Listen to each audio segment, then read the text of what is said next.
All right, well, welcome everybody. I'm so glad to be here, and I just want to make sure to thank Dr. Tiffany Lee and Dr. Taylor for opening up. This is their very first official seminar here at Ashburn Natural Wellness. So I appreciate them inviting me here to do this. As you may or may not know, tonight I'm just going to be sharing with you a bunch of really, helpful tips. I think things that you can use throughout the day, whether you're a student or, working with people or teaching, working with small kids, working with babies, whatever the case may be. We all experience aches and pains throughout the day. It's just part of being on this earth. And I have a lot of fun little tips that you can use to kind of counteract and just fight against those common aches and pains. So hopefully you'll leave here with a little bit more knowledge about what you can do to just help your body heal itself, because that's really what we want to have happen in whatever situation we can, as much as possible.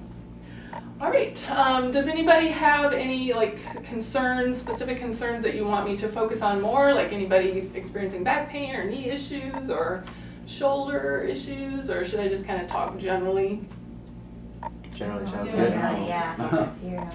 All right, I told my husband I might use his back pain story sometime here, if we could a minute to put that in.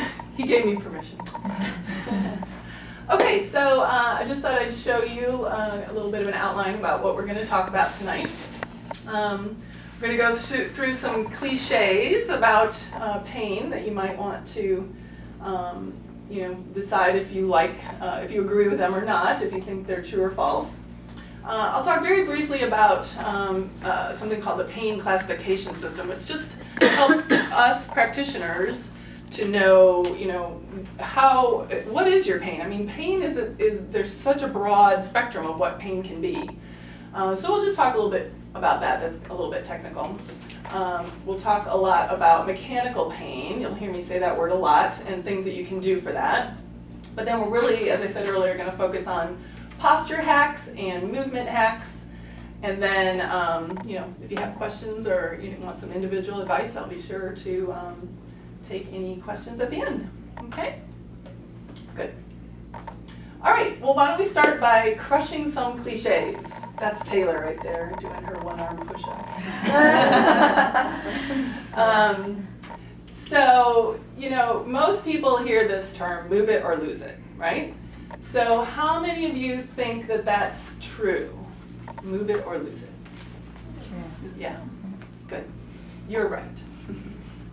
Oops.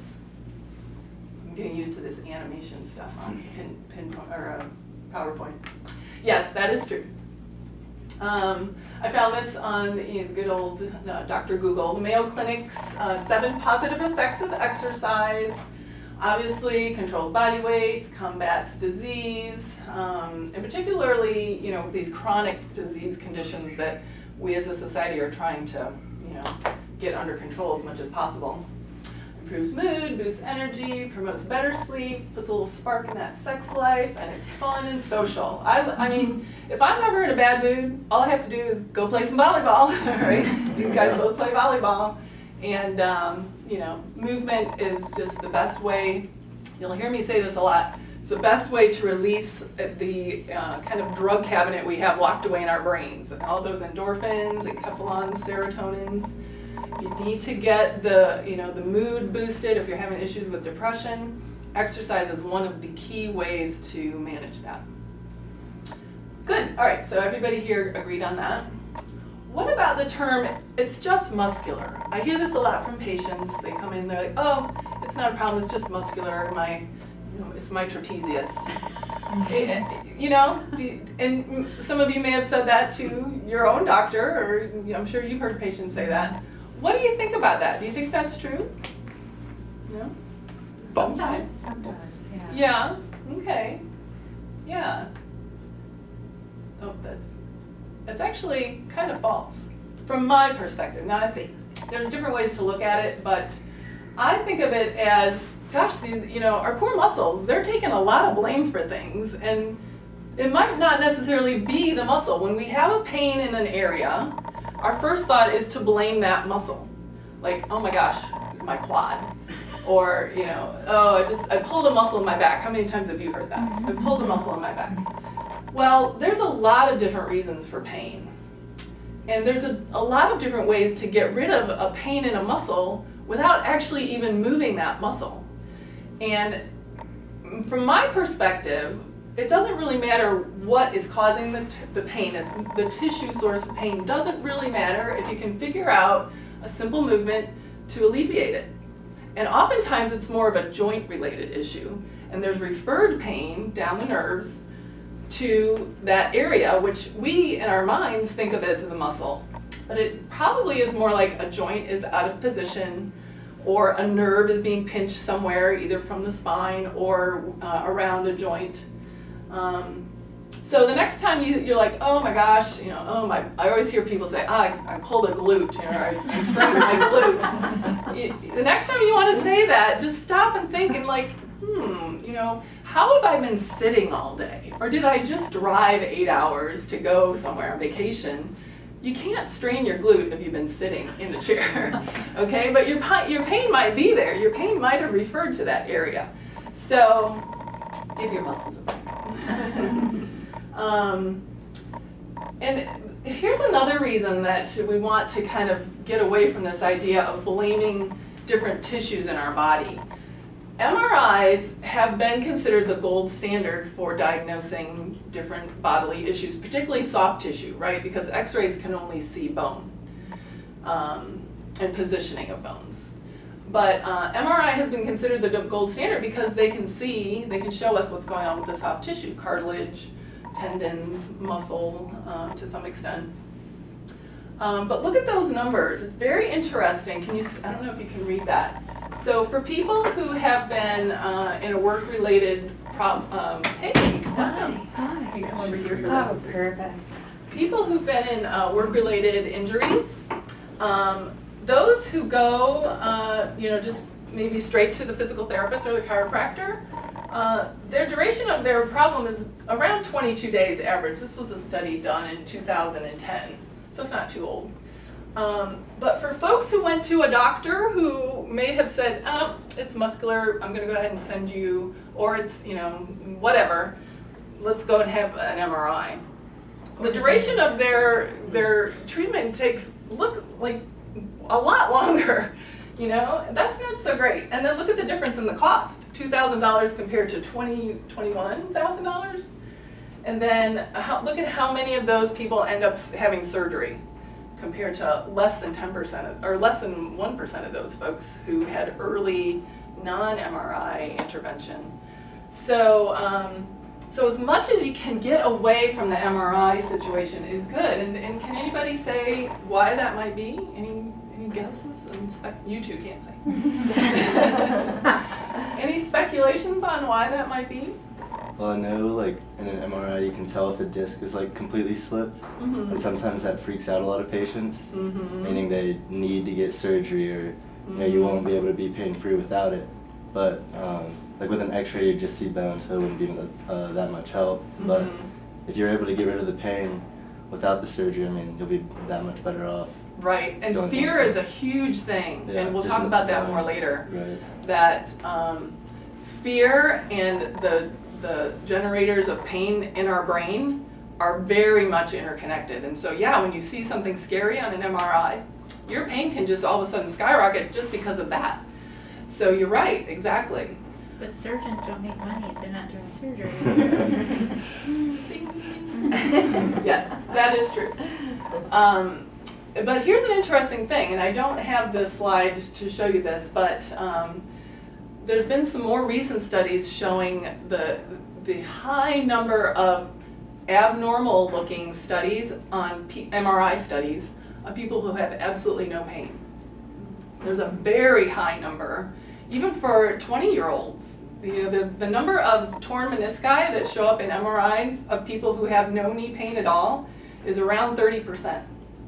So, you know, keep that in mind, that the MRI tells us the truth, but it doesn't tell us the whole truth. It can't tell us what is causing the pain, okay?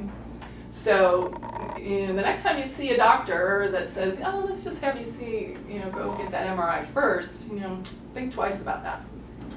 Okay, did I crush that cliche pretty well? All right, what about this one? This is not something, you know, in our circles, I think we might hear this more, but what about hurt equals harm? If you've hurt something, if you've injured it, that there's definitely something torn or ripped or broken. What do you think? Think that's true or false? Raise your hand if you think that's true. No? Okay, good, yeah. Pain doesn't necessarily mean that something is broken or something is, you know, hurt or harmed. Now, there are, you know, traumas, obviously, you know, you jumped up 10 feet to smack a volleyball and you come down and land on somebody's foot and boom, you know, pop, sudden pain. Yeah, chances of something being off there are pretty high. But when we just have everyday aches and pains, typically we're not going to have any sort of tissue damage. And a way you can gauge this, and I'll show you a nice little pain pyramid in the next slide. Are you able to, you can kind of gauge this by saying, you know, do I have the same range of motion? Can I still fully straighten my knee? Even though it hurts, can I still fully straighten it? Can I still fully bend it? That's one way to gauge if there's been any tissue damage. Did you have this pain before the activity or injury? A lot of people like to blame exercise for a pain that they actually had previously, but just weren't paying attention to it. But then they go and do an exercise and they're like, they go and sit to have a beer and then they stand up and they're like, oh man, my back, it must have been that volleyball game I played in, or, you know? Have you ever done that? Where it's like, what was the activity I just did? I need to blame my pain on that. But chances are the pain you've had it previously, and if it's been a long time, kind of intermittent coming and going, chances are it's just a recurring kind of joint displacement sort of a situation, and nothing is really broken or damaged or injured. And then also using the VAS, that stands for the Visual Analog Scale, which, you know, every time you go to see a doctor or if you're in the hospital, they'll say, you know, rate your pain on the 0 to 10 scale. That's what the VAS is. So, you know, you can kind of gauge, you know, do I have pain before the activity? What number is it on that scale? You know, what about during the activity or after the activity? So that's another way to kind of gauge how, you know, this pain that you might be having, is it something that is actually related to tissue damage? And I'll show you in this next slide, there's, you know, if it's more than 3 points higher than your baseline pain, then yeah, you probably need to pay attention to it. And then, like I said earlier, are you still able to move your joints the same as before your activity injury? If the answer is yes, then there's probably been no tissue damage. And same thing, you know, are you able to exert the same amount of force? Are you still able to, you know, pick up your child or curl some weights? And here's that pain pyramid. So it's a little bit hard to see that, but this is a really nice resource I give, particularly to people who have had chronic pain, people who've had a pain coming and going, or sometimes not even going for more than 6 months or so. We call that chronic pain. And those folks can do a lot of things to exercise and get that pain under control, as long as they don't have that fear factor of, gosh, if I exercise, I'm going to get worse, I'm going to hurt myself. And this pain scale, this pain pyramid scale, just gives a lot of people peace about, you know, I can go ahead and have an increase of 3 points that lasts for maybe 24 hours, but it goes back to baseline. That's okay. So, you know, people can start to feel comfortable about moving even though they might have pain. And chronic pain is so interesting because there's a lot of great research, and that brings us to this next cliche. Has anybody ever told you that pain is all in your head? Like, maybe I told my husband that. So what do you think about that one? If somebody said that to you, would you be like, yeah, you're right? Or would you say, what? You're full of it. You'd say true? Okay. Guess what? You're right, Jacob. Pain is all in our brain. That's what, there's just this paradigm shift now. If we don't have a brain, we would never feel pain. Because our body doesn't have any way of saying, okay, this is pain. Our body has nerves that send messages to our brain. It's up to the brain to interpret those messages. And when we're in a situation where we feel like, oh my gosh, my body is in danger, that's when the brain is going to say, that's pain. Because that's what, all the fight or flight mechanisms start to kick in, right? And here's a really good example to think about. Think of phantom limb pain for people who've had amputations. Why do they still feel pain in that foot or whatever? It's not there. It's because the brain has the homunculus, we were talking about this earlier, this picture of the brain, this picture of the body is imprinted on the brain. And even though that limb is gone, it's still up there in the brain. And the brain can remember, like, oh, maybe this guy who lost his leg sprained his ankle 3 years before, and the brain is still remembering that happened. And particularly, maybe he'll see somebody sprain their ankle, and all of a sudden his ankle is hurting, even though he doesn't have one. So, yeah, does that help to kind of help you wrap your head around that concept? If you don't have a brain, you're never going to have pain. And there's no way that your body can decide whether or not something going on in your body is painful. Only the brain can do that. So if somebody says that to you, your pain is all in your head, you say, yeah, you're right, you're a smart person. You've been reading up on all the latest literature, haven't you? So yes, this past 10 years of pain neurophysiology showing that the pain is all in our brains. Nerves from our body send electrical impulse, but it's up to the brain to interpret that based on context. And that's when we get in with the pain, the fear.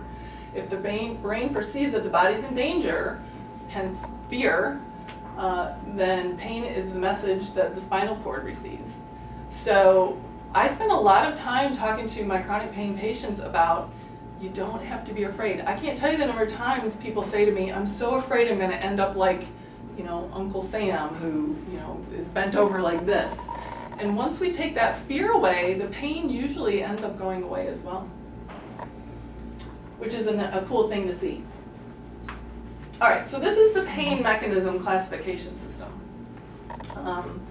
And I really like this system because it's developed by two therapists who have the same the same certification as I do, which is the mechanical diagnostic therapy.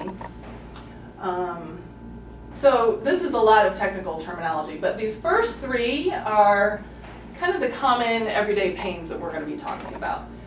Inflammatory would be a new injury where we get, chemicals rush into the injury to help the healing process, which is good. However, it does cause pain. But again, if we tell ourselves, hey, this is normal, this is what my body should be doing, I don't have to be afraid of it, I don't have to panic about it, then our pain levels can come down. Ischemia, that refers to a lack of blood flow. So for instance, when a nerve is impinged, maybe at our neck, we start to get nerve pain down the arm, it's because the blood flow to the nerve is being irritated, lessened, I guess would be a better word. And simply by moving around what's impinging the nerve at the neck level, we can oftentimes get rid of carpal tunnel or, tennis elbow, which doctors are classic, and I'm not here to bash doctors. If any of you are doctors, I'm sorry, but doctors have been trained, and that's what they know, is to diagnose things based on body parts, okay? This is a different way of diagnosing things. We diagnose things based on how they're behaving. How do they respond to movement? How do they respond to ice or heat?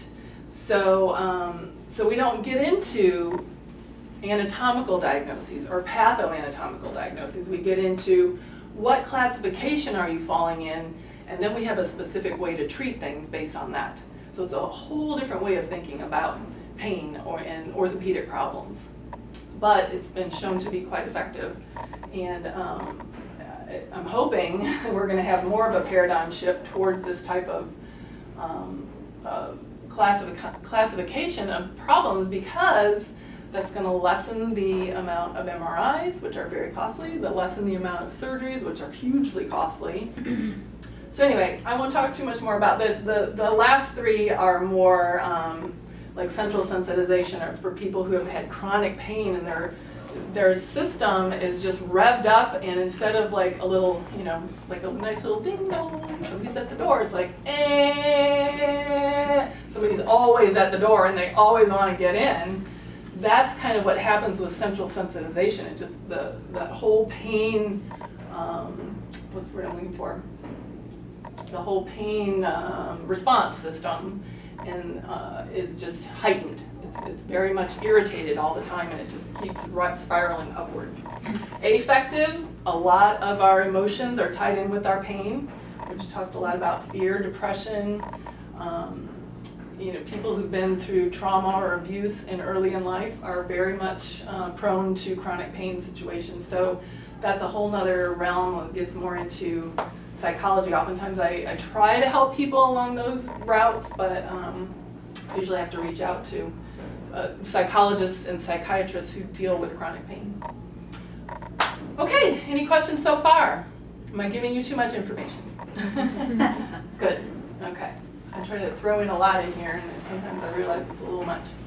Okay, so when we get into mechanical pain, which a lot of the books out here that you see are helping you to understand how you can treat mechanical pain, there's 3 subgroups.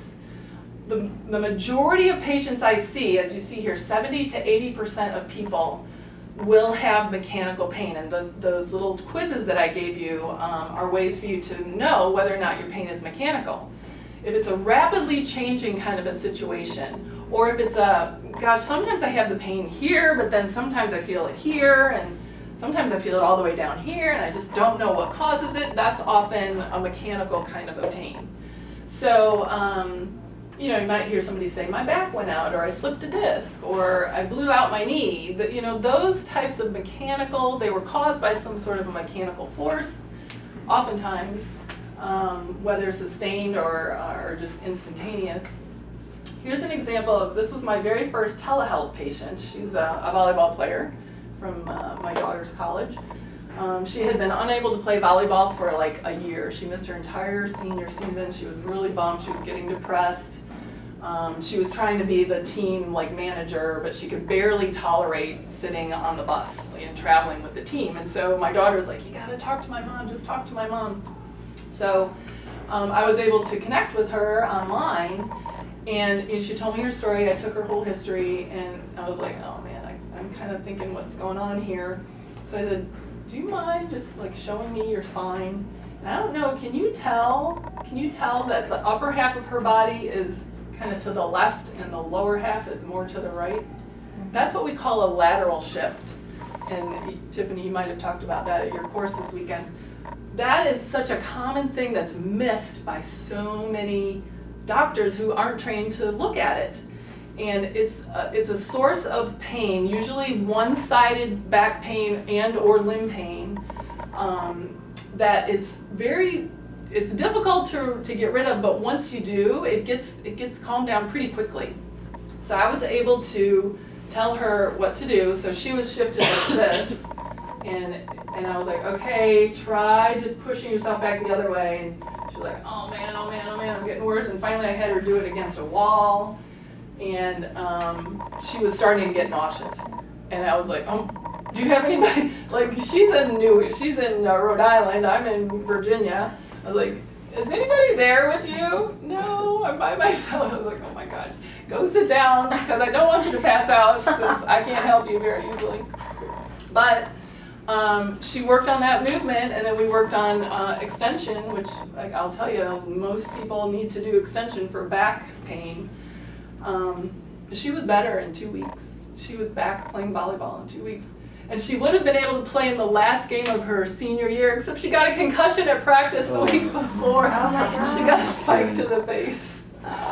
She was so bummed.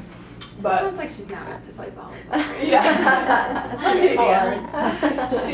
She was really cute. And then about a year later, after she graduated, she called me while we were at the beach, and she's like, Dr. Scudder, my back did the same thing. I was like, don't panic. And I literally talked her through it on the phone, and she was fine again. So, but the scary thing is, she had gone for 3 MRIs, 2 neurosurgeons were telling her she needed surgery, and she was just like, I'm too young to have surgery, I'm not gonna do it. She was refusing to do it. That's the scary thing. Okay, so another subgroup is called the dysfunction group, and that's typically something related to abnormal tissue healing. So like scar tissue is one way you would think about it. Results in a restricted range of motion. Typically we see this pain is only like say, imagine you've broken an arm and you've been in a cast. And you get out, you get the cast off, but oh my gosh, I can't really straighten my arm. And it really only hurts when you get to the very end of that range of motion, and then as soon as you pull it back into that, more comfortable position, it's fine. So that's what we call a dysfunctional type of pain, although that's a terrible word. People love it when I say, oh, you have a derangement. They say, oh, I'm going to tell my wife you told me I was deranged. So we see this a lot after surgeries, 3 months after a sprained ankle, that type of thing. This gentleman, so I went to Peru 2 years ago to work with a group of mechanically trained therapists like myself. This poor gentleman, he really just wanted me to help him with his knees because he couldn't bend down to pick up all his potatoes out of his potato farm. And I was like, what's going on with your arm? And he took, because he wasn't moving his wrist at all, so he took off his coat. Well, his arm had gotten stuck in some kind of a farm equipment, and the doctors there just literally took out his entire ulna. And because of the surgery here, he had lost a lot of his, yes, it's an ulnectomy. Have you ever heard of an ulnectomy? Debbie, you're an OT, I'm sure you've never seen it. Oh, this poor man. He really had, this was an old injury, 10 years, but because of the way it had healed, he really had no function in his wrist. And he couldn't supinate it hardly at all like that. I think I was asking him to supinate there, which is turning your palm up.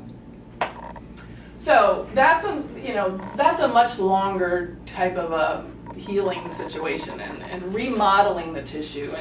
And this tendinopathies is what they're calling them now, fall into this category because it's a matter of remodeling that inflamed tissue and loading it and stressing it. You almost have to get it to the point of pain in order to promote the healing process and actually changing the cells to a more healthier cell. Okay, so we're getting to the meat of the reason you all came, which is to hear about how you can improve your posture. So this handsome gentleman works at the computer a lot. And sometimes, although you have less neck pain than me, which I haven't quite figured out, sometimes his physical therapist wife says, your posture looks terrible. Your back hurts you more than your neck. So what I do then is I just come over and say, okay, great, look at that. So when you're sitting like this for too long and you're getting uncomfortable, what should you do? What do you do without even really thinking about it? Change your position. Change your position. Now, if you're in a situation like you've got to get your work done, or you're like in a meeting, you might not really be able to change your position, right? And a lot of people nowadays have those nice standing desks, but a lot of people don't. So when we're stuck in a position with not great ergonomics, the best thing we can do is just move our spine. Like if you're sitting in the car for a long time, like backward and then forward again, and getting that spine to move while you're stuck in the seated position is the number one thing I tell people to do if they can't get up and change position. Okay, so when you're sitting, which a lot of us are doing at our computers these days, you want to get out of that poor position and move more into a position where your ears are over your shoulders. Everybody scoot forward to the front of your chair and you can try this. So you want to get your ears back over your shoulders over your hips, and you want to actually increase this curvature in your back. A lot of you have been told never arch your back forward, right? Or go, we call this extension. But that honestly is the best position to protect your spine in. And the way you do that is you lift your collarbones up to the ceiling. That brings your ears back over your shoulders. shoulders over your hips. And what I recommend that you do is put some kind of a support. You know, you can take a towel, roll it up like that, stick it in the small of your back.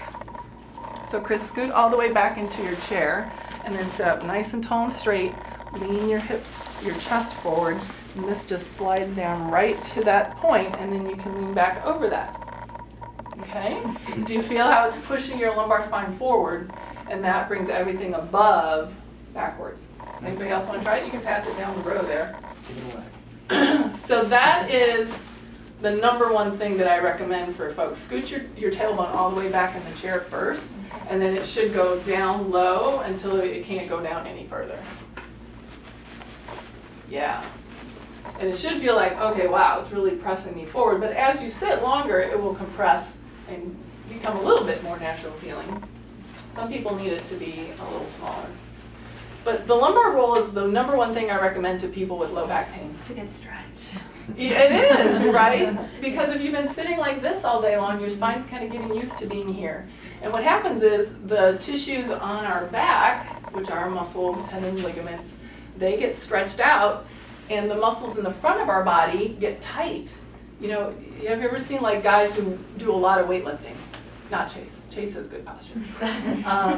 But they kind of get rounded forward and pulled forward. It's because everything in the front is so strong, and they haven't balanced it out by strengthening the muscles in the back. I don't see that as much anymore, so that's a good thing. So yes, posture supports like the lumbar roll become very important.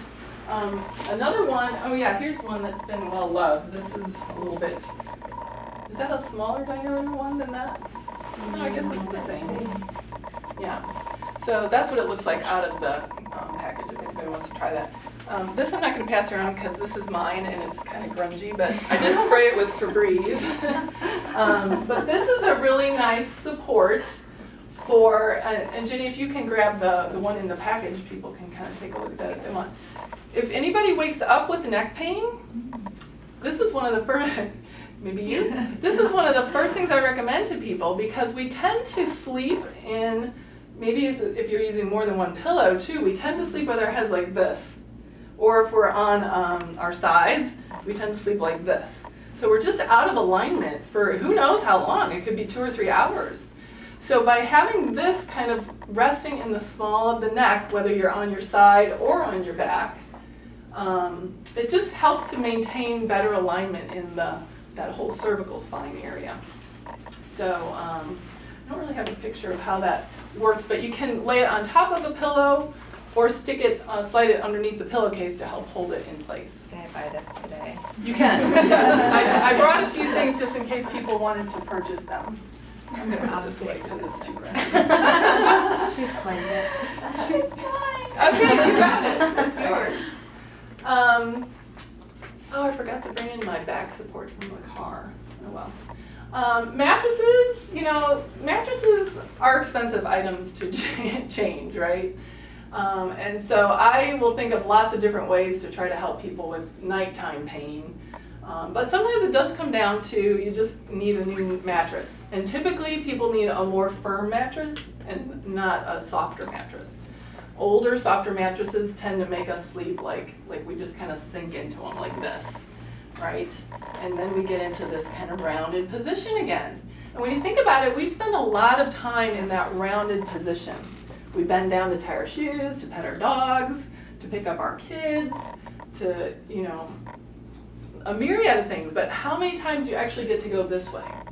Like never, ever, ever, ever, right? Unless you do it purposefully for a reason. So that's why we want to make sure that our spines are not in that continually rounded position all night long, but supported in a more neutral position and maybe even a little bit forward. And a more firm mattress will give you that.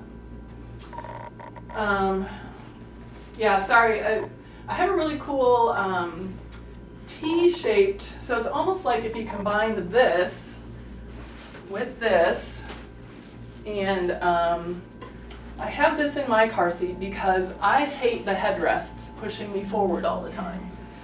So by having this in the lumbar area and then this in the what we call the thoracic area of your spine, it just pushes you forward and the headrest becomes kind of a non-issue and you're in that nice neutral position. Jeff loves it. He hates it. He hates my thoracic spine support. He's like, get this guy. What did Gabby call it? She called Iron Maiden. the Iron Maiden. Yeah. All right. So yes, movement and moving in the opposite direction of what caused your discomfort is the key. So mechanical pain is most often caused by something that we do repeatedly. Here's a good example for you guys. I started playing volleyball again after being out of it for 3 or 4 years. I was so scared. But yeah, just getting up and hitting the ball repeatedly, I was like starting to have some mechanical shoulder pain. So every time I went to, or serving, every time I went to serve, like it's all in this direction, right? Boom. So I found if I did the opposite, if I went this way a bunch of times before I went up to spike or serve, sometimes I also had to add the opposite internal rotation. I was still able to play. Now my shoulder was sore, but nothing was damaged. I didn't go to the doctor because he would have said, yeah, there's something clicking in there. You probably need surgery or maybe an MRI. And my shoulder's fine.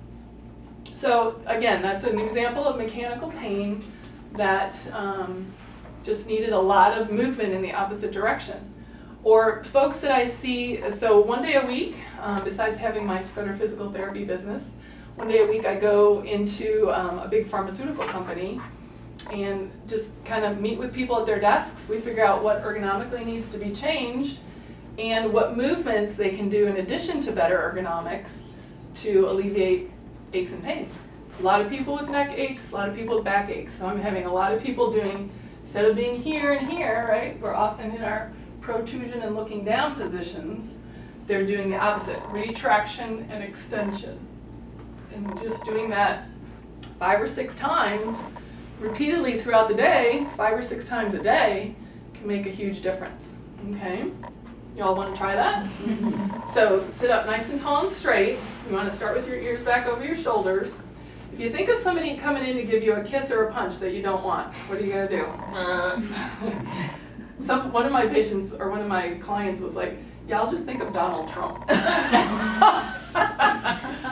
So that's retraction. That's a pretty important movement because when we're forward in protrusion all the time, it's almost like these parts of our neck are getting sublux, or they're just almost getting like dislocated forward. So by going into retraction, which I totally lose my chin when I do that, but by going back into retraction, we're just getting those vertebrae lined back up on each other. Okay, and then we're going a little bit further back. When we go into extension, then we're getting the whole neck going in that opposite direction. So that's the number one movement, and we'll talk about that a little bit more, but just going in the opposite direction. Those are the I would say the 2 number one movements for neck, and then the number one movement for the back is just going into this position or laying on your stomach and doing like a cobra stretch. It's a very helpful movement for back pain. Okay, so first move. Secondly, move in the right direction, which is typically the opposite direction of what might have caused your pain. And then if that doesn't seem to, get rid of your discomfort, that's when you would call me or somebody that can help you kind of figure out what caused your pain. What movements can you use because you bent forward and picked something up? What movements can you use to reverse that situation? Taylor and Tiffany as well can help you with that. I won't get into that. There's a really great article, maybe you guys should read, about that the direction of movement makes a huge difference, and that's a very popular, well-known article by Audrey Long. Did they talk about that at your course, Tiffany? The Audrey Long study? You don't remember? I don't remember. It was only 2 weeks ago. Overload. Okay, so here's a little video. Let me see if I can get this going. Of a gardener using opposite direction movements. A gardener. Because when you're gardening, you're totally bent over, right? So just as soon as I started to feel any kind of discomfort, I would stop what I'm doing and just do a bunch of those backwards direction movements, and then I could keep going. And doing that allows you to work longer before you're like, oh my gosh, my back is killing me, I have to stop. So yeah, the research has shown that 80% of people who have mid-back, like thoracic or low back pain, respond favorably to extension.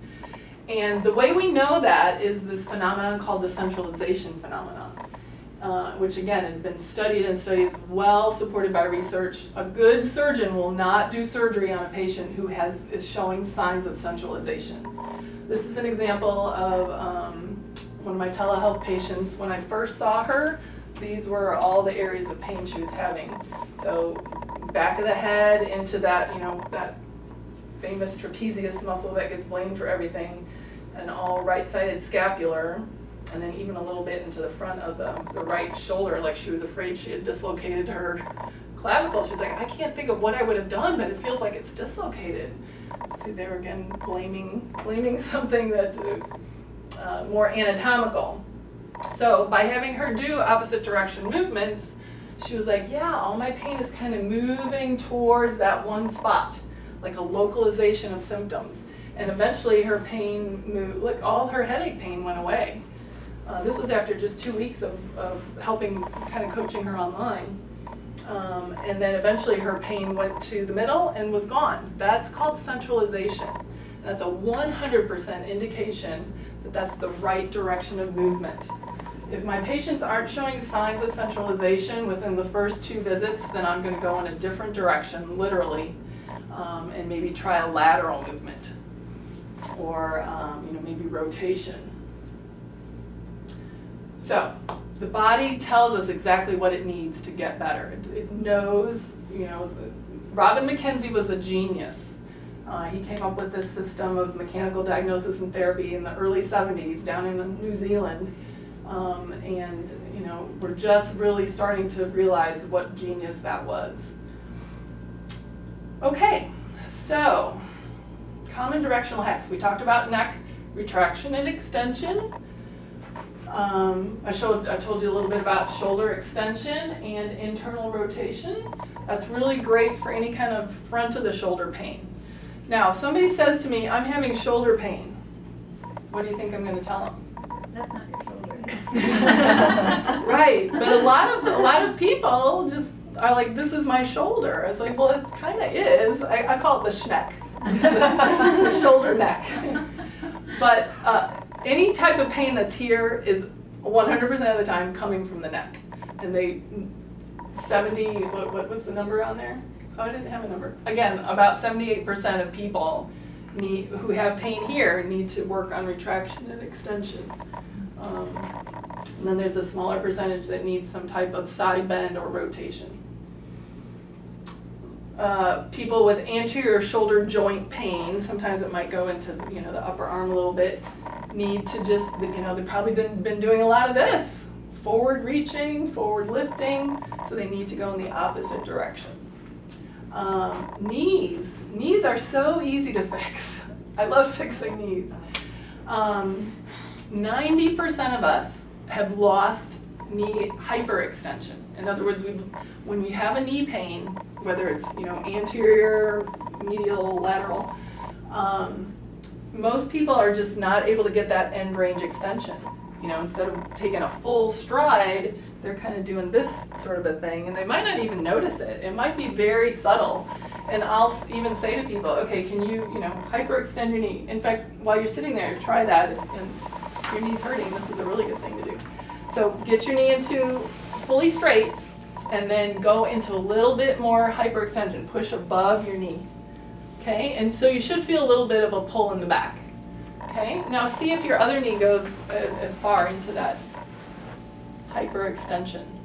Most people who are having knee pain have lost some degree of that knee extension.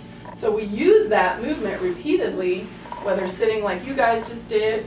Sometimes we have to have them do it in standing, propped up against the wall, kind of like Taylor is. Sometimes unilateral standing, so all the weight bearing is through that knee joint. But 90%, research is showing 90% of people just need to move into that hyperextension, similar to the back. We need to move into that hyperextension of the spine. Hips, same thing. They just need, we're here all the time, right? Our hips are always bent. So we just need to move our hips into extension more. We need to get into that opposite direction.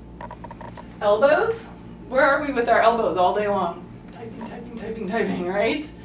So, and this is a little bit unusual because we think of the arms as being a non-weight bearing joint, or being non-weight bearing joints, I should say.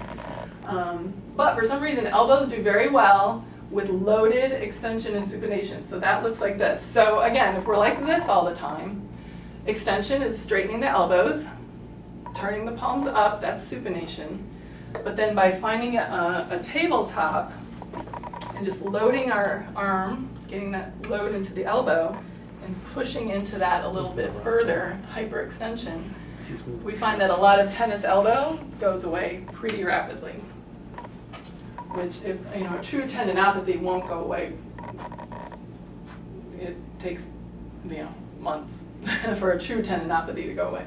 But if there's just something out of position, sometimes there's even like a little piece of cartilage stuck in the joint, and just by moving into that opposite direction repeatedly, we move things out of the way that are causing the pain, and getting the joint back to its normal resting position. Ankles and feet. So has anybody had plantar fasciitis? Mm-hmm. It's no fun. So here's the kicker. I've had, I would say half of the patients that I've seen with plantar fasciitis, I don't move their feet at all, and I tell them, let's make sure this isn't coming from your spine. We move their back, and their plantar fasciitis goes away pretty quickly in a couple weeks. So that would be the first thing to check. Anytime you have limb situations going on, check your spine. 50% of the time, your pain in your limbs is coming from your spine. So, but if your spine doesn't change your pain, the next thing to do is to try one of these. Now, dorsiflexion is this movement, okay? So if you have heel pain, ankle pain, first thing to do is just move into this position repeatedly. You might need to load it, which would be standing on it and getting in to go into that dorsiflexion position and loading. Because our lower limbs are very much a weight-bearing joint. Or weight-bearing joints, I should say. Okay, well, we're running out of time, so I'm not going to get into all of how to heal poorly healed tissues dysfunction, but that does take a lot longer. It's not a rapidly reversible situation. Okay, so I have books that tell you pretty much everything I've just said, gives you some advice about, I love this page, this is the panic page for the low back. When you have acute low back pain, the very first thing they say is to make sure that you have adequate lordosis, which is the rounding forward of the spine. So yes, that's the number one thing you can do. So I've got these on the table if you'd like to peruse them. If you want to buy one from me, you certainly can. I'm giving a little bit of an uptick on the price there for the convenience purposes, but they're also available on Amazon. And this is a really cool book too, if you want to get a little more into it. This talks more in depth about the McKenzie method, the mechanical diagnosis and therapy method. And a lot of what I've said is in here and gets a little bit more in depth. Oh, there's a person laying with her cervical roll. See how it can go right underneath the pillow and kind of tuck into the pillowcase like that. Yeah. Yeah. I also, I forgot to say ahead of time, if you want to be, anybody have a business card here with them? Me. You do? Okay. You can't qualify for the raffle because you're a family member. All right. Why don't we do this? Why don't you just quickly write down your name and your email address, and then I will tear it up and we'll pick a name out of the hat, and then whoever's name I pick can choose a book of their liking, not this one, but one of the 4 treat your own. We have treat your own back, treat your own neck, treat your own shoulder, and treat your own knee. Yeah, so a lot of these things are things that can be taken care of fairly rapidly on our own with a little coaching from a therapist or a chiropractor that knows how to help you. Any questions? Anything that you want me to explain a little bit further? I do have a question on mattresses. Have you heard of the purple mattress? Yeah. I had a patient reach out yesterday asking, I don't know a lot about mattresses, so when patients ask, I'm like, oh. Yeah. But she reached out, and so I did some research, and I didn't know if you knew anything about it. It seems like a pretty good. I've heard good things about it. Yeah. We have the, believe it or not, the Wayfair version of Nice. of the purple, Oh, which, okay. do you remember the name of that one? No, it's amazing Oh, I though. think so. Comes all crunched in and slowly expands. Yeah. And those are That like one's IKEA too. mattresses. Like IKEA mattresses avocado? do that. Do they also? We Okay. have an IKEA for a mattress, and I love it, and it was so cheap. Mm. It's like my favorite mattress. I think it was like $300 for a king mattress. Wow. It's my favorite, yeah. Well, I have to say, I've had more patients than not tell me that the those adjustable beds, you know, the sleep number beds, Yeah. are very. Have you not had a good experience with those? My father-in-law did it. Yeah, I've It had just more sunk patients. down and Right, they're so yeah. soft. They Yeah. get Hair lost gives in the out. hair. Said it was like a coffin. Really? Yeah. It was so it wasn't firm enough. I've used one kept for years. leaking. I said, I've had one for years, but I use it always pumped up to 100. Oh, I cannot see. at all, but my husband uses his on like 50. But I'll tear He them likes up. it lower. And so you're like this, but mine's on 100 because I need a hard, yeah, Well, a hard maybe, mattress. maybe he needs to talk to his neighborhood physical therapist. Yeah, no, that's a good question because, I mean, that's a huge investment. Yes. And so you don't want to steer somebody down the wrong road. Yeah. Any other questions? That's me at the end of the W&OD trail. It actually does say trail end. So I doctored it up, so it now says Scudder Physical Therapy Trail. We got in trouble for painting that, but we. Well, good. Well, I appreciate y'all coming and just, Yeah. you know, hopefully some of these things will be helpful to you. Oh, here's one thing I meant to show you. So one of the best things you can do if you're working on your laptop, as opposed to like, you know, a computer with a monitor, is get a nice laptop stand. I really like this little one, and it's very inexpensive. I got it for $20 at Amazon, and it comes in this really handy dandy carrying case. And I did a little Facebook preview of it, and the folks at this company, they're in Europe, like wrote me back, they're like, that was great, we love hearing what the professionals think of our products, and so they got all kinds of people to like me on Instagram. Do you know it worked?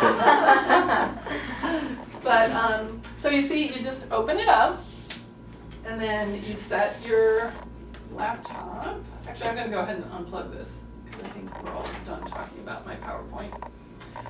You set your laptop into the front edge like so, and what that does is it brings the monitor up so that you can keep your head in that better position as opposed to being down low, you know, so you're having to protrude forward. But the thing is that you do have to then have a remote keyboard, because unless you're going to stand and work, then the keyboard is just too high, and then your elbows are going to be bent way too much. So then you would have your remote keyboard hooked in. Oh, there we go. Thanks, Taylor. See, I do have a stand, but I have noticed how my elbows hurt. Yes. I'm typing like this all day. Oh, okay. So get your dad to get your remote keyboard. Or husband. Or us. Either one. Spoken from the dad.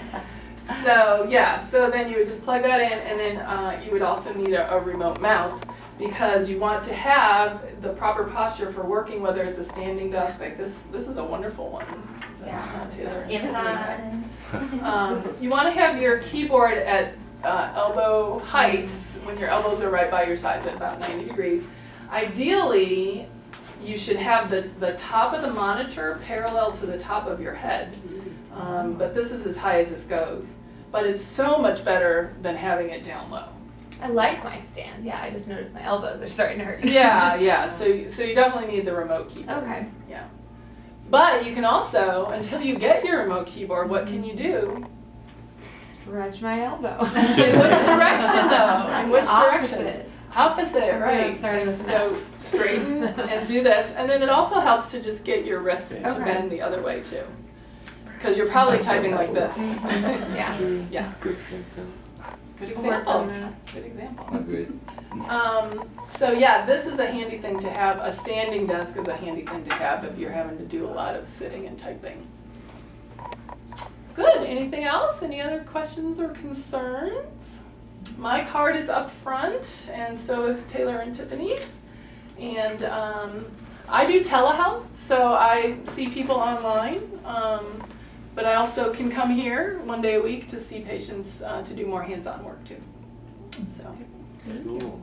Say goodbye to the internet. thank you, YouTube watchers. Thanks everybody for coming. If you didn't get